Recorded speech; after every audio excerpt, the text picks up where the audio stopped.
ጦጣ ሜካፕ ነው ወሰደችው። ሚካኤልን ባሪያ አላውቅም። በአፏን ይዘው የወጣችው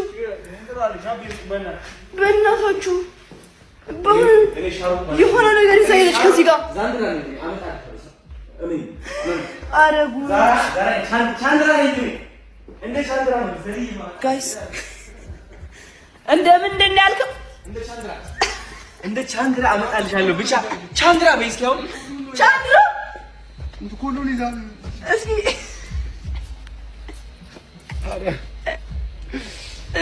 ኧረ ያጫት አንቺ ወንደሻ ቻንድራ በይ እንደገና ቻንድራ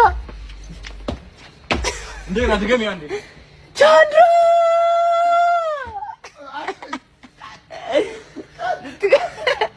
ከዚህ በላይ ስትሞትብኝ እንዴት አድርጌ እወጣለሁ? ቻንድራ በይ አንዴ ለያዝህ አሞታ ካክቲም ቻንድራ በይ ቻንድራ